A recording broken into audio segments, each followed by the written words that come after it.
اگر بنظر غائر دیکھا جائے یہ عہدہ، یہ منصب، یہ تو حضرت عمر رضی اللہ عنہ کے پاس بھی تھا.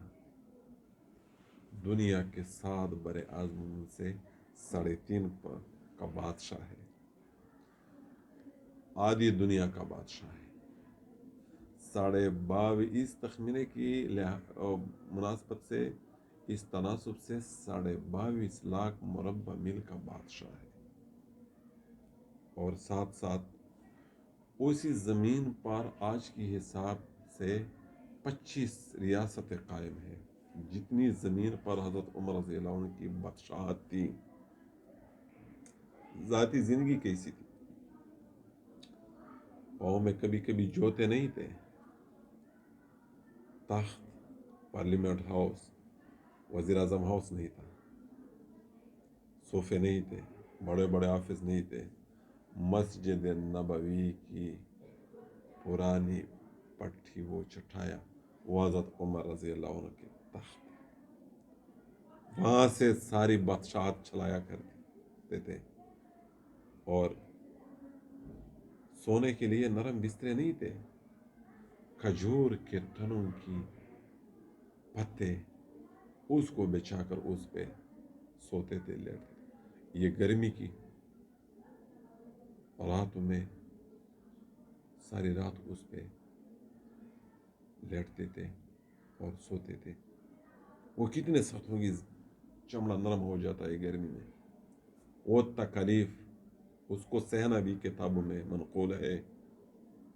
اور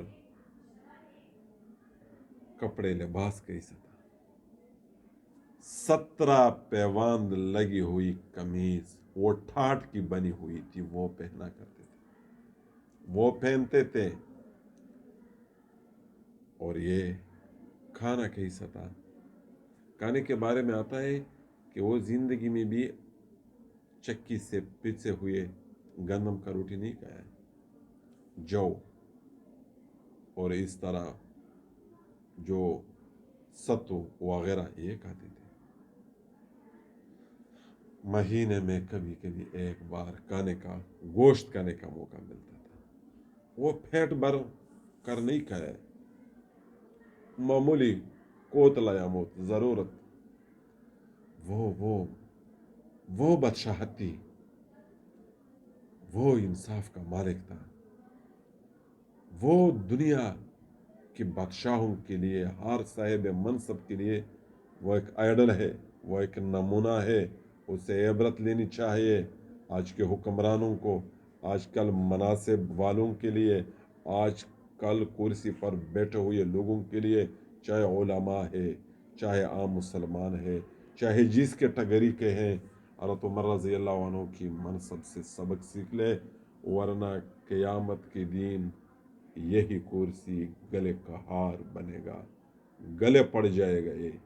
یہ سب کچھ، یہ شامت ہوگی ان لوگوں کی جو حضرت عمر رضی اللہ تعالیٰ عنہ زندگی سے دور ہو کر وہ کرسی چلاتے ہیں. شکریہ، مہربانی.